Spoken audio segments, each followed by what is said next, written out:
Pnawn da, a chroeso I sesiwn y prynawn yma. Good afternoon ynglyn and â welcome to chanlyniadau this cynta'r session cyfrifiad a'r regarding Gymraeg. the results Ychydig of o the gadw census ti yn y results. lle cynta. For those of you who don't speak Welsh, you should have been hearing a voice over my Welsh in English. If that's not the case, you need to change to the other version of the web page you're on using the language toggle at the top of the screen where it says Cymraeg and or English. So it should be on English for you. I'll switch back into Welsh now and get on with some housekeeping. Felly, Jeremy Evans ydw I. Dwi'n gweithio yn Isadran Cymraeg 2050 yn Llywodraeth Cymru ar agweddau a strategaeth y Gymraeg yn benodol trosglwyddo'r Gymraeg rhwng rhieni a'i plant. Ond dyn ni ddim yn mynd I glywed dim byd am hynny achos dyw canlyniadau'r cyfrifiad I gyd am y Gymraeg ddim yn dod mas heddi a dwi'n gwybod bod sawl un ohonoch chi wedi bod yn gofyn cwestiynau yn barod ynglyn â hynny. Mae heddiw yn gyfle I chi gael clywed gan yr arbenigwyr ystadegol yn gyfle I chi ofyn cwestiynau iddyn nhw ar yr hyn maen nhw'n cyflwyno amdano fe yn gyfle I chi ofyn cwestiynau iddyn nhw ynglyn â beth ydyn nhw ddim wedi cyflwyno amdano fe a beth sydd yn dod mas nes ymlaen a phryd ydych chi'n gwneud hynny drwy gyfrannu ar app Slido slawr sgrin I chi'n edrych arni nawr modd I chi'n gwneud hynny drwy gydol y cyflwyniad neu ar ôl i'r cyflwynwyr ddechrau siarad a dewn ni nôl atyn nhw. Felly diwrnod arwyddocaol, lot o sylw wedi bod yn y cyfryngau ar hyn yn barod yn digwydd unwaith mewn 10 mlynedd. Canlyniadau'r cyfrifiad a'r Gymraeg a diolch I Martin a Llio ac eraill am I dehongli nhw. Ychydig o bwyntiau cadw trefn ar y sesiwn cyn I ni gychwyn arni. Does neb tu hwnt i'n hadran ystadegol ni. Dydw I na gweinidogion ddim wedi gweld na chlywed achlys neu hint o gwbl am yr ystadegau yma cyn hanner ar wedi 9 y bore yma. Weithiau gyda dadansoddiad ystadegol mae gweinidogion yn cael clywed ynghynt dyw hynny ddim wedi digwydd.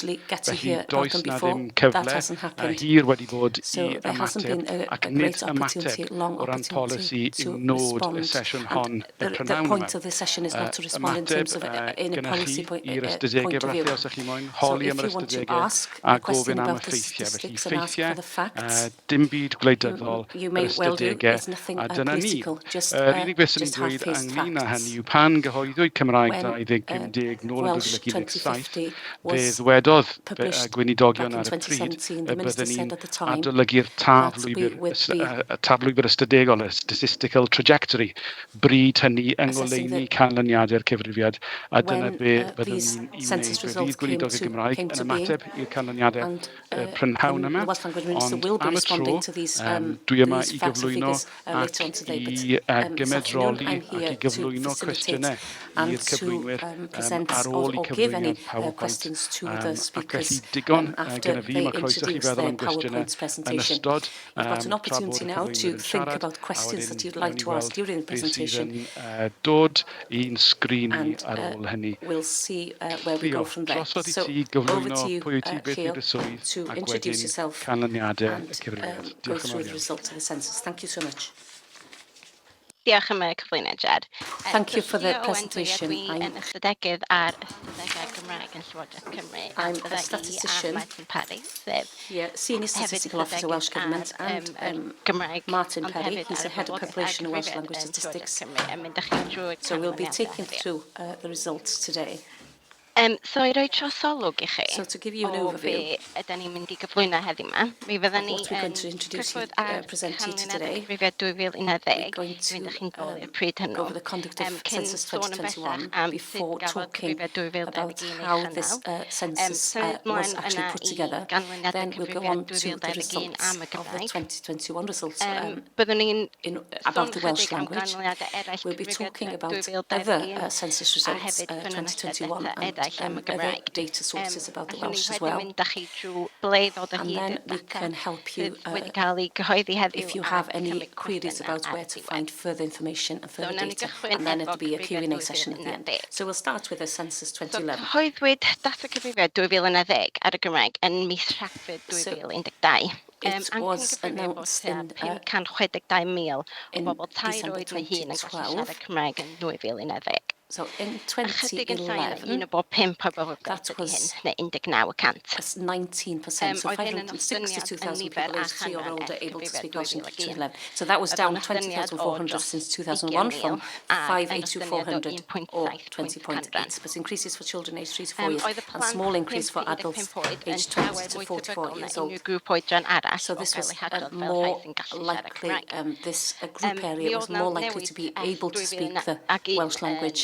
Oedd hwnnw'n amrywio lot yn ôl There was a oedran. change in Bu cynnydd 2001. sylweddol ar gyfer plant There's a iau significant rhai 3 increase, i 4 oed, a chynnydd the bach ones that ar are gyfer between 3 and oedolion 4, 20 and i a small increase 4 for oed. adults between Bu 20 and gostyngiadau wedyn ar 44. gyfer pob grŵp oedran There was a arall. decrease then in the other age group ranges.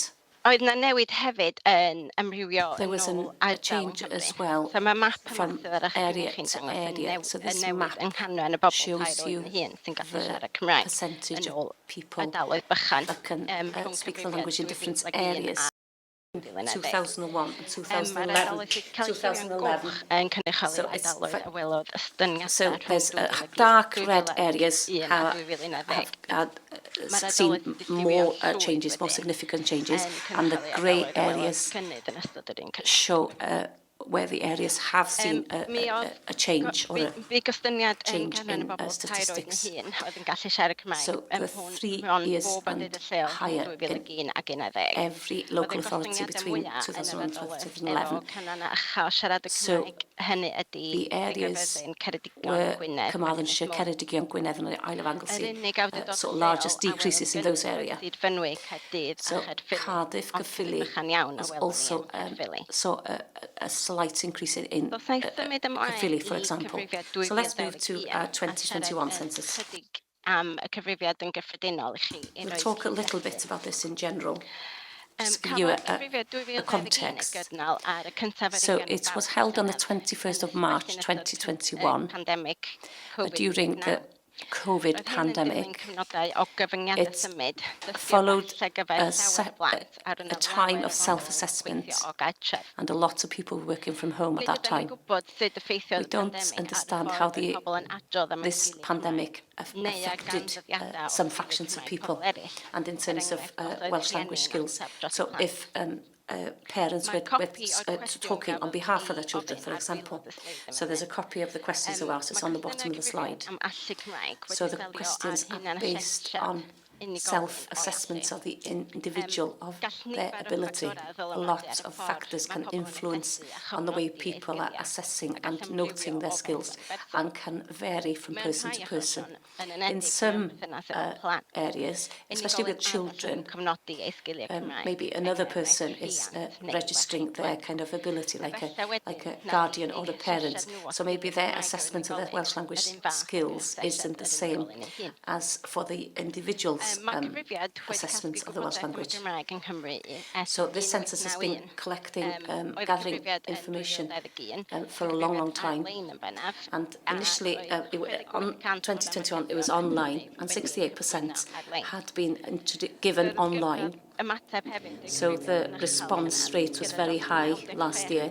Over 96% of the population had responded. People in Wales could choose to respond in Wales and English, online and on paper. And it was all to do, and the statistics that we're showing you today is set on the age of children 3 years or higher.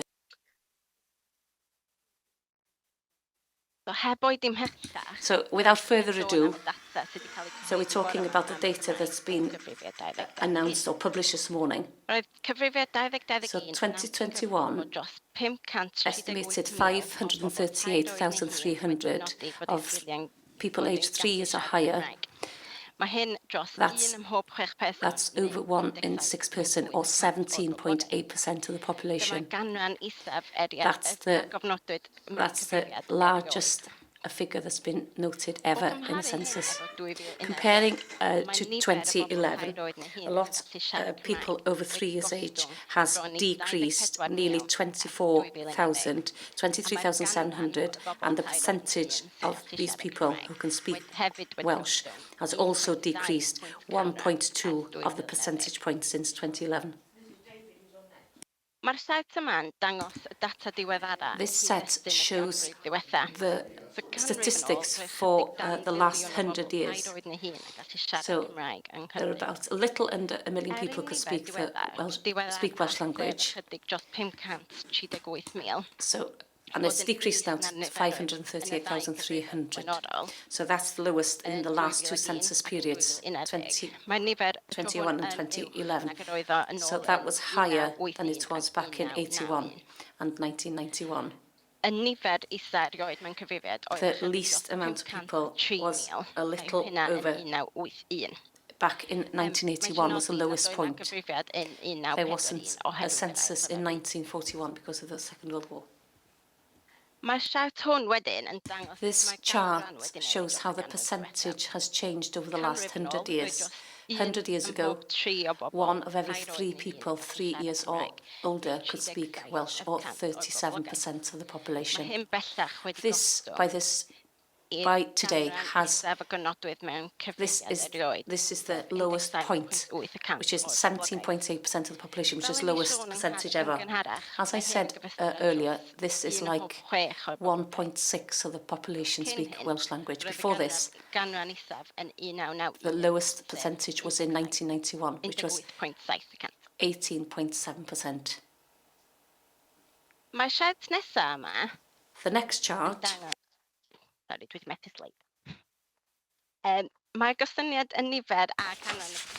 it shows the percentage of people aged 3 or older people to speak Welsh by age group as a consequence to the number of children and young people who have been able to speak Welsh since 2011. This chart shows how the percentages have showed differentiated over time in different age groups. So 2021 is in the dark blue, and then the light blue is 2011.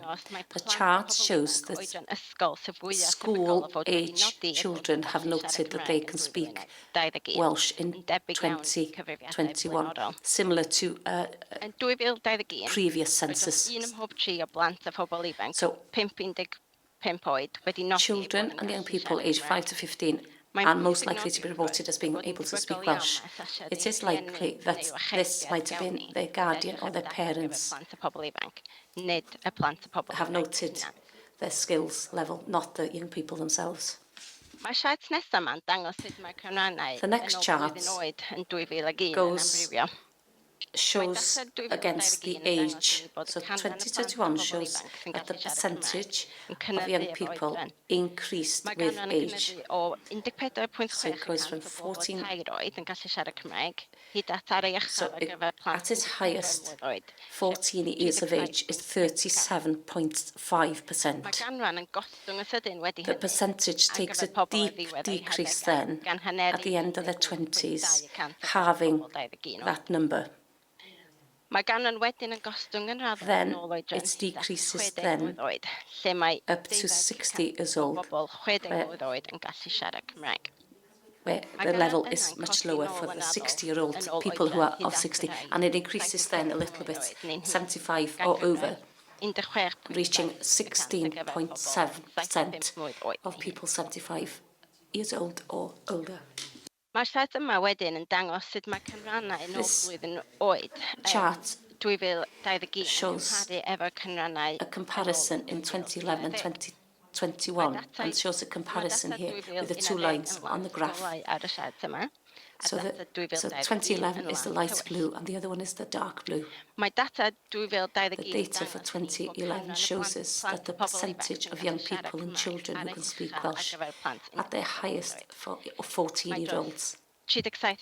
Over 37% of these children can speak Welsh. What's obvious is there's a deep decrease for the percentage of people who are outside the school age y nodwyd ei bod yn gallu 5 siarad to Cymraeg 15, rhwng 2011 there was a a big 2021 increase. o 40.3 40.3% in 2011 to 34.3% in 2021. I'r gwrthwyneb wedyn, On the other side, y bobl sy'n gallu so siarad Cymraeg yn y grwpau oedolion there was a ifanc, decrease in the group between 16 and 19 and people 20 and 44. yn y grwpiau And then oedran hŷn. a decrease was also seen in the Mae older hyn yn golygu bod canran group uwch o of bobl ages. So it shows that so 44 oed yn people gallu between siarad 20 and Cymraeg 44 could bellach speak na Welsh bobl 65 rather than oed people neu hŷn. 65 Yn years wahanol older i'r over, which is different to last census. I'm going to transfer you over to Martin now to go through the local statistics. Diolch yn fawr iawn, Llio. Fel Llio wedi sôn yn barod, Martin Parry dwi'n gyfrifol am I'm Martin Parry, poblogaeth y cyfrifiad ar Gymraeg. and I'm the head of population and Welsh language statistics here at the Welsh Government. Sut mae siaradwyr Cymraeg We've looked at how felly beth am yn ôl sir. people, Mae'r map hwn yn dangos the people, but now we're going to put a breakdown in terms of the different parts of ar Wales. uchaf yng ngogledd gorllewin Cymru, At their highest Gwynedd ac yn Ynys Môn. in Gwynedd and Anglesey specifically, the dark blue, I'r boblogaeth tair oed neu'n hŷn gallu siarad Cymraeg, a thros hanner o'r boblogaeth and over siarad half Cymraeg yn Ynys Môn. the population in Anglesey could speak Ar ei Welsh. isaf yn Neddwyrain Cymru, On the lowest Ymlaen â Gwent a is in Chas Newydd Blaenau yn Gwent benodol. and Newport specifically. Ymlaen â Gwent, roedd 6.2% 6.2% in Blaenau Gwent a 7.5% and 7.5% in Sut Newport. mae hyn wedi newid ers 2011? How has that changed since the last census then? Rhwng 2011 a 2021, Between the 10 years, canran y bobl so tair the oed neu'n hŷn percentage gallu siarad of people who Cymraeg can yn speak pob sir Welsh, yng Nghymru, it was ar wahân i saw rai a siroedd yn decrease Neddwyrain Cymru, apart from sef some Caerdydd, areas, Bro Morgannwg, Cardiff, Rhondda Vale of Cynon Glam, Taf a Merthyr RCT Tydfil. and Merthyr Dyma'r Tydfil. siroedd sydd wedi lliwio'n las fan hyn. These are coloured in blue here.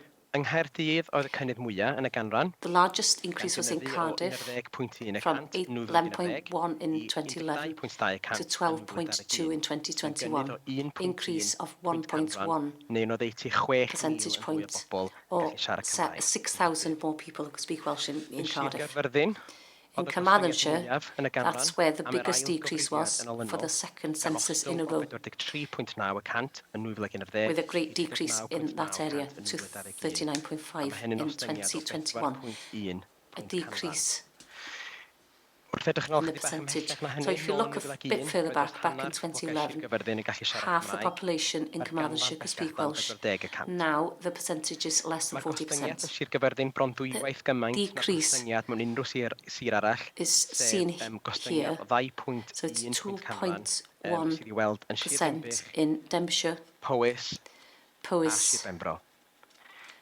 and Pembrokeshire. Cyflwyniad hwn, We said at the top of this presentation how the ability to speak Welsh has changed between the two census, and the bigger decreases was to see in the areas there was the most amount of people who could speak Welsh. So this time it's a bit different to 10 years ago, apart from in Carmarthenshire. Wrth edrych felly ar ganran y siaradwyr So if we Cymraeg look fel at the oedran a percentage of sir, people ydym yn gweld bod canran and areas, pobl ifanc you can tair i see 15 oed, the sydd wedi percentage nodi bod yn gallu of siarad people to Cymraeg 3 and wedi 15 gostwng ym years mhob sir. has decreased in every Ardal fan hyn sydd wedi cael ei lliwio'n part las. of Wales. There's no areas here that have been coloured in blue. Newid yn y ganran ychydig yn wahanol You can see fan hyn ac yn y sleid blaenorol They gan bod yn are a bit different in this slide because we are specifically honing in on people between 3 and 15 years. But the decrease, which can be seen here, tends to be more apparent where the density of Welsh language speakers, areas like Blaenau Gwent, Torfaen and Newport, in the dark brown areas, is more distinctive. These are areas that we know that there's less children going through the Welsh medium education system. So what we see here, Ond mae'r rhain yn benodol ar gyfer cas newydd, this is specifically for Newport, Blaenau Gwent and Torfaen, gan edrych ar ganran sy'n gallu siarad looking at the percentage that can speak Welsh according to the age. So the difference between the 2011 and 2021 is very different, isn't it? So if you look at Blaenau Gwent, for example, Mae canran y plant tair So the percentage of children between 3 and 15 has decreased 30.8% to 18.3%, which is 12.5 percentage point between these two, between the 10 years.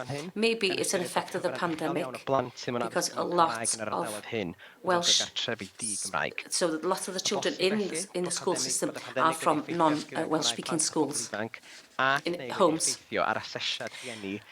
And maybe this pandemic affected on the different ways of noting their skills. So on the other hand, we're looking at Anglesey here, Gwynedd and Carmarthenshire. These are some of the areas where in 2011, what's apparent in this slide is the data in 2011 and 21 is fairly consistent, if you can see, in Gwynedd, Anglesey and Carmarthenshire. So the pandemic hasn't had so much of an effect here. So they're slightly lower in 2021 for people in the school age between about 5 and 15. So they seem to be just a tad lower. What's more apparent in these charts is the decreases in the percentage of older people who can speak Welsh.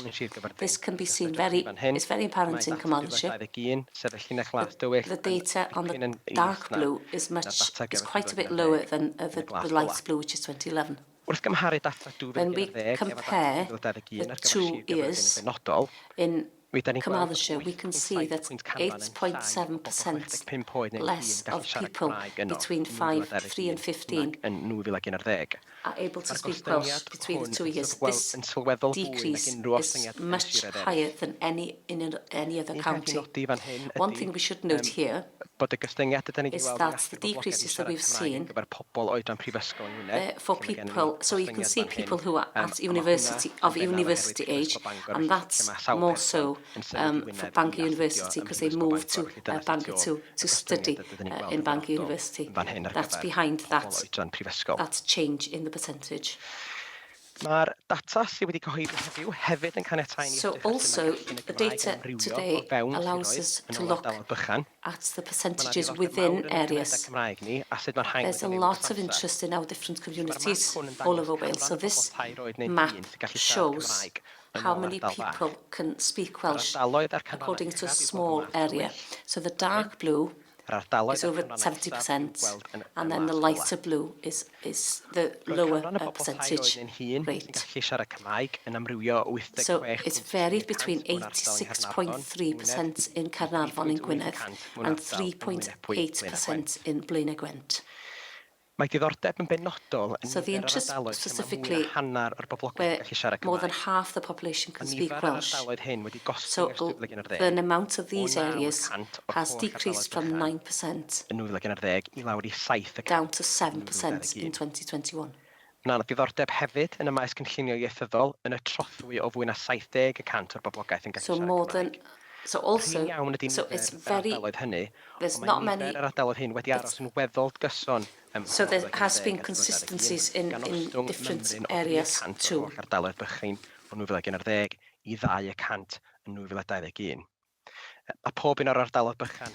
All of these small areas, which are in the dark blue colour, can be seen in Anglesey or Gwynedd. Mae'r map hwn yn debyg iawn i'r map. This map is very similar to the one that Theo showed us. It changes and shows how the percentage has changed in these small areas between these 2 years. So the areas have seen the decrease are in the brown, and then the increases in the blue. The biggest increases have been shown in Carmarthenshire, and then the biggest increase in Canton area of Cardiff. Because what we can see from this map is that the difference in percentage of people who can speak Welsh has changed from county to county. In Cardiff, the percentage of people that saw the biggest change.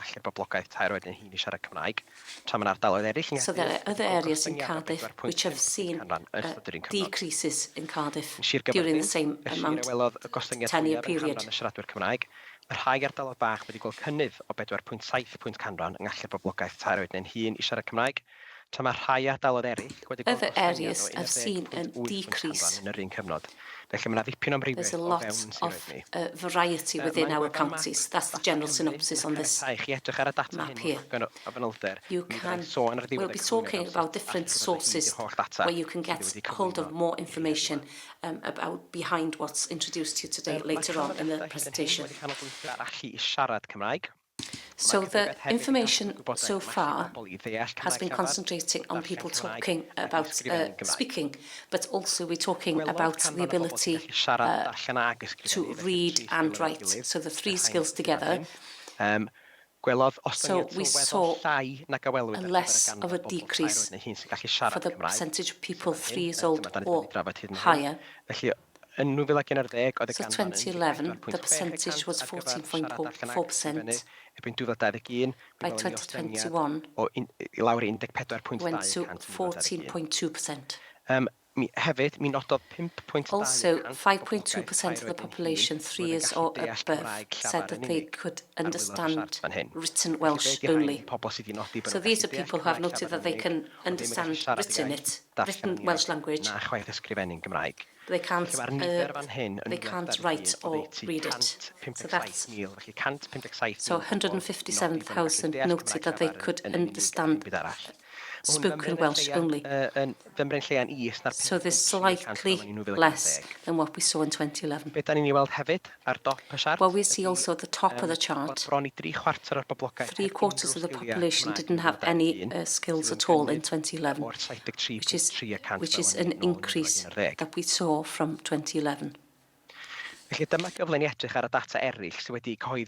we can look at other Census 21 data for you, so we can put it all in context.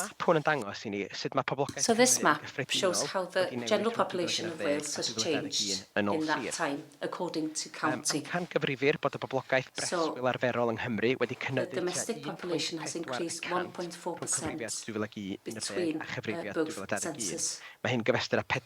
This is like 44,000 more people to consider. We know during this time there were more deaths than births. So the increase that we've seen in the population since 2011 has come from people moving to Wales to live. More people coming to live in Wales. So the local authorities had the biggest increases. They were in the bottom part of Wales. They're along the M4 corridor, Cardiff, Newport and Bridgend. In Newport, the population there was an increase in Newport, so much higher than the general increase of the population across Wales. Also, some of the local authorities had a lower population. So this was seen in Ceredigion, and these are the ones that have been coloured brown in the map. It's important to note a change in the population in some areas. So the pandemic could affect on the people who were chosen on the census day. Maybe they were temporary, but also they may have be changes that are more kind of long-term changes. Here we've got data from 2021. It shows the percentage of people born outside of Wales. Yn 2021, ancaf In gyfrifwyr bod 21, it was 29.1% estimated that wedi 29.1% geni y tu born allan i Gymru. outside of Felly, ddim yn Wales. bell o boblogaeth Cymru wedi geni So tu allan i nearly a Gymru. third of the Bydd population hwn of yn amrywio Wales. rhwng 12% That's ranged from 53% 12.0% Ac ni in weld Blaenau y map Gwent hwn, y to canranna uwch 53% in mewn rhai Powys. o'r siroedd sydd yn So you agos can i see a glawr- higher i glawr percentage. ffa. Llefydd fel Powys a Sir y Fflin. Places like Powys Ddim yn and anisgwl felly Flintshire. dwi'n siŵr gan feddwl am bydd cyfran When o'r you're boblogaeth thinking yn yr ardaloedd hynny about the lot of geni mewn population ysbytai there dros y ffin. had been born in hospitals across the Cafodd border. data am ethnigrwydd, hunaniaeth genedlaethol, prif iaith So UK national identities in Wales was also kind of published in November. Hunaniaeth genedlaethol yn benodol. So it shows the national identity or identities and how it's changed in 2011. 2% o'r boblogaeth yng Nghymru hunaniaeth Gymreig yn unig yn 2021. So in I lawr ar 2021 and 2022, you can see here 8.1% the population chose the Welsh only, which is the highest choice. Gymreig a Phrydeinig I fyny o 7.1%. And there was an increase in both Welsh and British, as you can see. Cafodd data am brif iaith hefyd I gyhoeddi ochr yn ochr ar data hwn. So Na ofynwyd y cwestiwn am allu yn y Gymraeg yn Lloegr. So the question of the ability in Welsh wasn't asked in England. Yn brif iaith iddyn nhw. Felly yn 2021, So in 2021, o bobl yn Lloegr sydd yn llai na 0.1% o boblogaeth Which is- Lloegr, mae Cymraeg oedd eu prif iaith nhw. they said there was a very small percentage of how many people who could speak Welsh over the border. It's very important to note as well that this hasn't noted everybody in England who can speak Welsh, just the ones that considered that Welsh was their main language and not English. Cyn I mi grynhoi ychydig o'r prif ganfyddiadau o'n cyflwyniad ni heddiw. So before I continue, this is an opportunity for us to show and look at other data sources that you can turn to. Fan hyn ydy data o arolwg blynyddol ar boblogaeth y swyddfa statudeg agladol, felly'r Annual Population Survey. So this is the annual population survey from the ONS. Am cangyfrif, So this estimated that nearly 900,000 of people over 3 years old could speak Welsh. Rhwng Ebrill Between 2020 April- a Mawrth 2021. Mae hyn gyfystyr at 29.2% So this is equivalent to 29.2% of the population, weddol uwch na'r which is significantly used than what's been Felly be da ni'n gwybod published ydi today. bod y ffigwr So what we o know arolwg is that the figure dros 361,000 yn uwch na'r nifer yn cyfrifiad 2021, neu dros 11 pwynt So canran yn uwch na'r it's cyfrifiad 2021. 11 percentage points higher. Am cangyfrifon o'r arolwg blynyddol o boblogaeth gynyddu rhwng 2011. As we saw the increase there, Mae'r cyfrifiad ar y llaw arall the census on the other hand cangyfrif bod nifer a chan gives us an estimate sy'n gallu siarad Cymraeg wedi gostwng has decreased during the same period. Bod arolwg blynyddol o'r boblogaeth We know that the annual population survey has given higher, significantly higher data. Yn cymharu hefo cyfrifiad 2010. So that's how it compares between 2001 and 2011 census. We have offered a few kind of reasons why this. Maybe it's the way that the census are held. We don't understand quite why there are so many differences in these different sources of information. Ac i'r arolwg ddangos cynnydd yn ystod yr un cyfnod. Rydym yn bwriadu gweithio hefo'r We swyddfa intend to work with the annual population survey and the ONS to understand the differences better over the next couple of months. Ffynonell arall o ddata sydd ar gael i ni sy'n Another source allu'r boblogaeth yn y that Gymraeg we ydy'r can arolwg cenedlaethol Cymru. look at. Mae ein harolwg cenedlaethol Cymru yn dangos patrwm debyg. This is a similar pattern to what we've seen in the previous slide. It's important to note that this encompasses young people 16 and older, so we can't get specific information. So the percentage of young people, 15% who are fluent, the dark blue, has stayed fairly consistent, as you can see in the chart. Just about 30%, I'd say. But the percentage of people 16 and older who can speak Welsh but not fluent has increased significantly during the same period, increasing from 40% 2012 to 19% in April 22. Noder yn sydyn y gostyngiad welwn I'd like to note too quickly there's a decrease here in April 2019, Mae'n debyg mae cynnal yr 2020. defnydd iaith oedd y rheswm am hyn, efo pobl yn llai tebygol That was people less likely to note if they could speak Welsh blynyddoedd cynt a'r blynyddoedd wedyn. in comparison to previous years. That's the year we decided to have a survey of the use of Welsh language people, of the way they use the language. There's also sources that can help us with the different sources that we've used, national surveys that we can use. Ac efo pwy. Dwi wedi cyfeirio yn gynharach hefyd. I referred previously data relating to schools. That tells us how many young people study Welsh in school.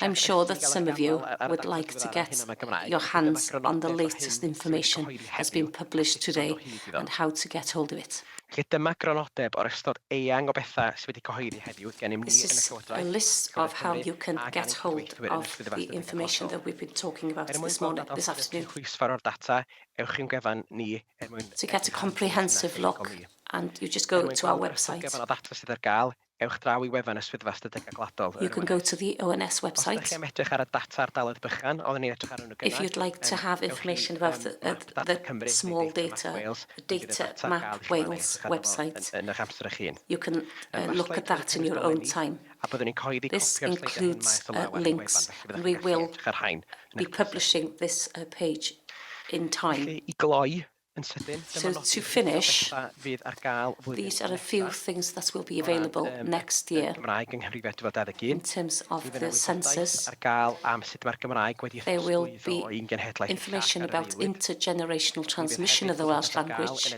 in the household, also analysis by other characteristics, and also we'll be looking at additional geographies to do with the ability of the Welsh language in wards and electorates. And these might be more familiar to people than the information that we've been talking about. More information about 2021 census and on the ONS website as well.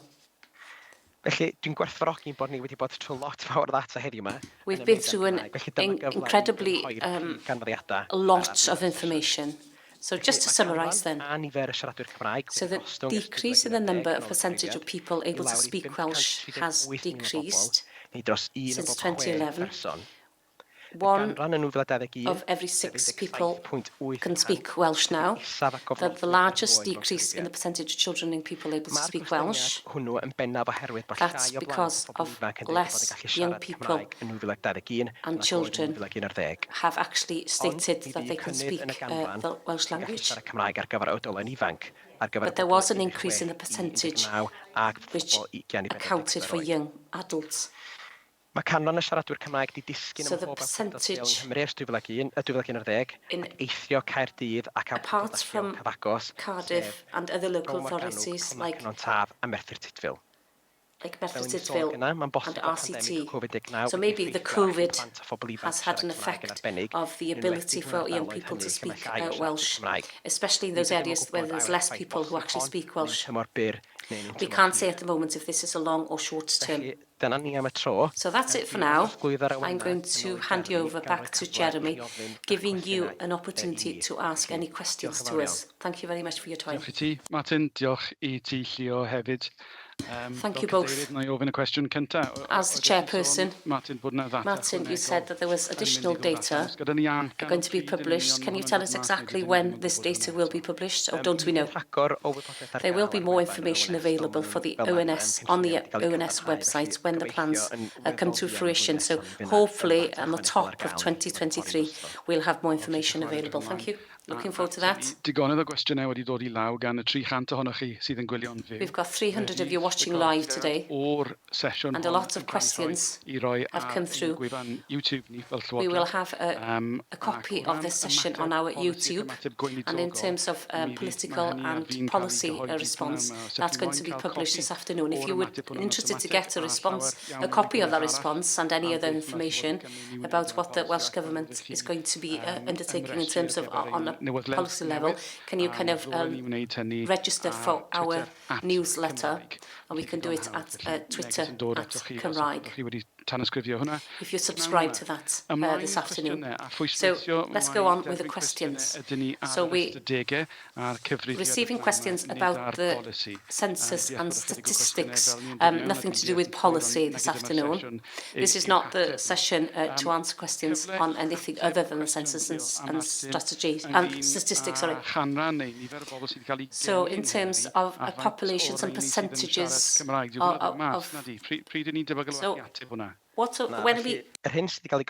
what's been published today is information about the ability through the medium of Welsh according to age, but other data sets looking at the abilities within the Welsh language, including the birth country, ethnic background. That data will be available next year. Now, there's no kind of definite plans at the moment. It's not available at the moment, but it will be available soon. But one thing worth to note, we know from the last census that the people who are born outside Wales are much less likely to be speaking Welsh rather than those who have been born in Wales. Can I ask a simple question, please? Why isn't this, all this data hasn't been published at the same time? As you can imagine, there's so much data and information out there. It's a very kind of valuable corpus of information. The ONS is responsible for the census here in Wales, and to ensure that they kind of publish the information subject by subject. We've receiving statistics about identity, religion, and now the Welsh language. So what the ONS is doing is publishing it subject by subject by the beginning of January 2023, and they will be released on their own kind of merits, and then there'll be an announcement later in the week about transport sector, for example. So there'll be an announcement saying when they'll be published, and then they'll be publishing the rest, and then they'll be able to compare different kind of sectors against each other. Thanks for that. And talking about birth countries, a lot of press has been given to the fact of how many people are over the border to do with the Welsh skills of the Welsh language. Anything you, Cleo and Martin, can say about that? And anything we need to be careful when we interpret this information? As I said before, the ONS published data last week telling us how many people who consider the Welsh language their main language, people who live over the border. That was about 7,000 people, and we've seen a small decrease, but as I said then, that's likely to be so they haven't managed to catch everybody. It's only those who have gone out of their way to say that English is not their main language. Beyond that, we haven't got much data about people's abilities to speak Welsh outside Wales. The question about the ability in the Welsh language has only been asked to the people in Wales. It's not a kind of a concrete data. We haven't got concrete data about outside Wales at the moment. So, question about data or cartography or ONS. Have you got an interactive map that can show the percentage of the Welsh language speakers in small areas? Is one on the way? Yes, there is. As I said, we in the Welsh Curve has published some of the information on our Welsh map. There's a link to that one. Look at the data map for Wales, but the ONS has also announced a map of the census, and what the ONS is doing is updating these maps occasionally, sporadically, and then the data to do with the Welsh language speakers has been published in the ONS's information on Thursday, and on the labour market and statistics to do with work. So go to our website, it's already there for you. Thank you so much. Maybe we'll put a little tweet out on that. Thank you. Mae hwn yn un sy'n cael ei drafod bob tro mae cyfrifiad yn... So this is a question that raises its head every time a census is published. What percentage of people who responded to the census through the medium of Welsh? No, we don't know how many people actually answered in Welsh. As Cleo did say previously, this was conducted online mainly. And nearly 2/3 of the population responded online, and they were able to do it either English or Welsh. So we don't know at the moment how many people chose to respond through the medium of Welsh only, but hopefully that information will come through to us on the top of next year. There's complications, isn't there, when you look specifically at online responses. Maybe somebody's started to answer in English, transferred it over to somebody else in the household, and they've continued through the Welsh and back in English. So it's a bit complicated. So we need to be careful when we interpret any data in that particular area, online or on paper. Oes yna gyfrifiad yn mynd I fod yn... Will there be a census in 2031? We don't know. Our colleagues in the ONS, at the moment, they're working on a programme that's going to transform the way that population statistics are pulled together. And as part of that project, they'll be giving the UK government a recommendation on the future of the census. And we here in the Welsh Gov will continue to work with the ONS to ensure that our needs in Wales are considered fully in that as part of that work. And we don't know at the moment, but we don't know what the future is for the Welsh census, but we will be working very closely with the ONS going forward. Thanks. You mentioned previously about the different types of data that has been published.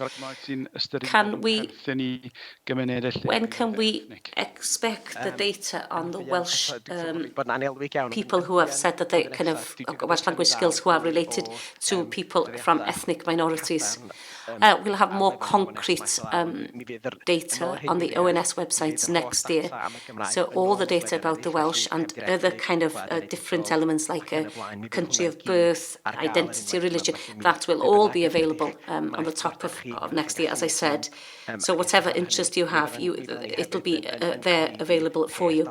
We will be announcing when we'll be publishing more information as well going forward. You said, Cleo, that there was a decrease in the number of people, young people up to 19 years old. Has there been a decrease in the number of population that are young too?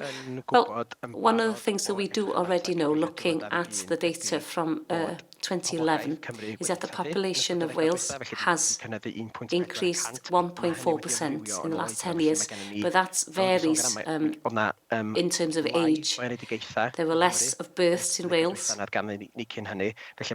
so we have a less percentage of young children and young people than 10 years ago. So on the other side of the spectrum, we've got more percentage of people over 65, less young people. So what the census has told us today, of course, is that the less percentage of those people can speak Welsh in between the 2 years. Dod mewn ynglyn ag ymatebion gwahanol ar yr un math o bynciau gan wahanol arolygon. So a few responses are coming in. So one simple question for you here. Is this annual review, does it ask different questions of the census? Because the annual review is being administered, so it has been, of course, a face-to-face sort of review. That has changed, of course, because of the pandemic, and has to happen over the phone. So that's how that's being administered. But it's a review online or a paper review, and the individual answers questions on behalf of themselves. So there's one question asking which of these can you do? Speak Welsh, read Welsh, write Welsh, or none of the above. So in the annual review, they ask 4 questions, which are yes or no answers. Can you speak Welsh? Yes or no. Do you understand Welsh? No, yes. So the way the question is being asked is slightly different, but at the end of the day, it is very, very similar. But, for example, we know that the census, it's statutory. Everybody has to kind of complete it, don't they? So maybe somebody will ask you over the phone or online, can you speak Welsh? And then that individual that's less confident or doesn't speak that much Welsh maybe is more, I can speak a little bit of Welsh, but I'm going to say yes for that question. So there's quite a few differences, I suppose, between the two sources, but we need to look at that in more closely and going forward. The question has been asked about the Welsh language learners. Is that covered in the census? Why not? Is there anything we can do to get more information about the census? The question has been asked of the census is about the understanding of the language, reading, writing. We don't differentiate, do we? Whether the person has learnt the language or learnt it at home. It just asked the person whether you can speak Welsh or yes or no kind of thing. So one of the benefits of the census is that the census is that we say that is the main source of kind of statistics for us. So the same question has been asked since 1891, so we've got a lot of kind of statistics to look at and how it's changed over all that time. But also it allows us to look at the Welsh in different areas, you know, identity, rehousing, rehoming, areas that are attracting a lot of attention in the press and so on and so forth.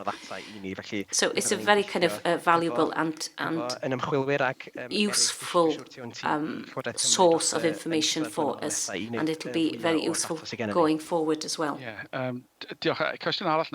So another question about the different reviews. What's the difference between the percentage of children between 5 and 15 and the data that the schools had? How similar were those statistics? We do gather data from schools, so we do have the consensus from schools. It doesn't kind of reflect the population, but we do have, so that happens every January from the schools. And that gathers a very varied information, statistics about whether the child can speak Welsh. Do they speak Welsh at home? Are they learning it on a first or second language? And of course that changes as the curriculum goes on. But what we do know at the moment is over 21% of children 5 to 15 in primary and secondary schools are studying Welsh language as a first language. So that's much higher than it was 10 years ago. If I remember, I think it was about 11,000 more than 10 years ago. So we've got about 4 or 5 minutes left.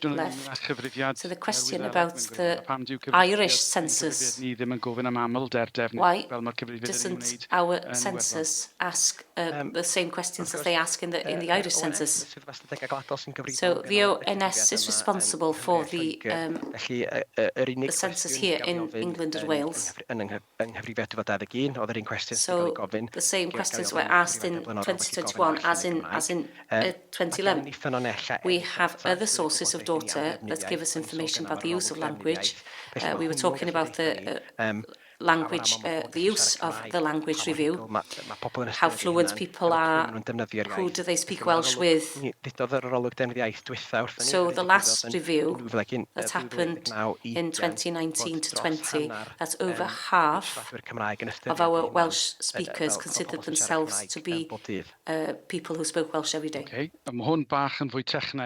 This is a bit more technical, this question. What is the average age of speakers in Wales? Has it increased or decreased?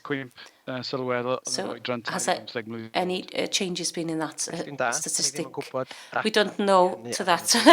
The answer to that question, I'm afraid, because we haven't got the answer to that at the moment. But what we know generally is that the age, the average age in Wales has increased since 2011, and now it's over 40. So over half the population in Wales is 40 years old or over that.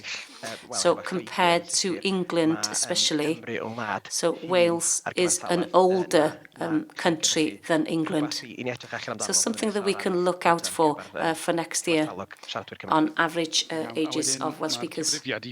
So the census is supposed to be a 100% sound example because it's statutory.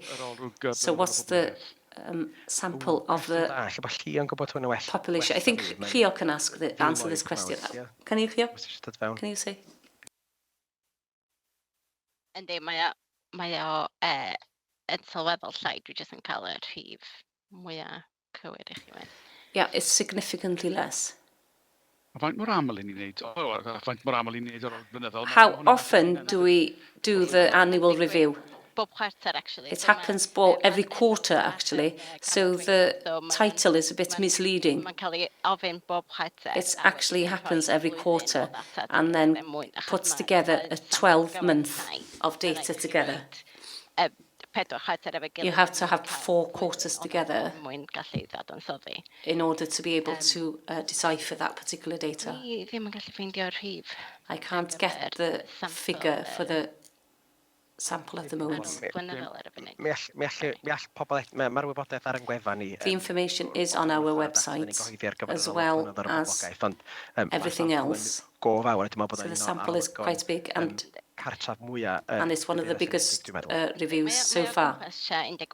It's about 18,000. Around about that figure. Thank you so much. So we're coming towards the end of the session now. We'd like to talk about the trajectory. We said we're going to revisit it. Are we going to? And when? Are we waiting for the rest of the results to come through, are we? The trajectory was based on the census data, but we need transferable data so we can start to put the picture together in terms of where we're at, in terms of the Welsh Government's target, but we have to wait for other data about how the language is used in the home first. We can update the data with the population data as we go on. Even though we've seen an increase in the population in Wales over the last 10 years, we do know that the increase in the population in Wales has slowed down slightly in comparison to what we thought was happening. It looks like there'll be less people living in Wales going forward than we thought. Okay, that's something for your next bulletin. So, other languages within the UK, Irish, Gaelic, Scottish Gaelic, what about those? It's worth noting that the ONS is responsible for everything here and in England. And then there's another organisation responsible for the one in Scotland and one in Northern Ireland. Scotland, they moved their census back, so that was published March this year, so it's too early to release their data, including their linguistic data. Northern Ireland has released published their data, and maybe some of you have seen the data to do with religion in Northern Ireland. Were published not long ago. Not quite ready for Scotland, but Ireland also moved theirs back, so we have to wait a little bit longer for the Republic of Ireland too. data Gweriniaeth Iwerddon cael is the data of Ireland is being compared with the UK data, or mod i'n gwybod, ond... not that I know of, Dwi'n cymryd bod y ffordd eich but I take it that the way the data is gathered is slightly, rhwng y gwahanol wledydd. it differentiates between the different countries, you know, but I'm not aware really of a way that these statistics are pulled together to compare all the countries. So we're coming to the end of the seminar. Just one practical question, please. Can you tell the audience, you or Leo, so what do people have to do to undertake their own kind of evaluations? So this presentation will be available on our website, on our Welsh Government website. So it'll be available with our statistical bulletin. We've also published data sets on an Excel, and we've also on Stats Cymru, Wales Stats website, and we published a few tweets on our social network site, so you can look at these on our website, but there will be links from there to the ONS website if you want to actually look at the data in more kind of detail, and you can do that by going to the ONS website. As you can see, also more than happy to receive any questions or feedback through our email address. That's it, that's the end of the seminar. This is the first time we've undertaken this. There's a feedback form that you can fill in. We'd be very grateful if you could give us any feedback about the format and the content, and tell us anything else that you'd like, you think that would be useful, and for further research programmes going forward. As I said, you can register or subscribe for the newsletter, and the link is also part of our Twitter handle. But until then, thank you to all 300 of you. There will be a recording of this seminar available very soon. Thank you to Cleo and to Martin for your contributions this afternoon. Thank you very much.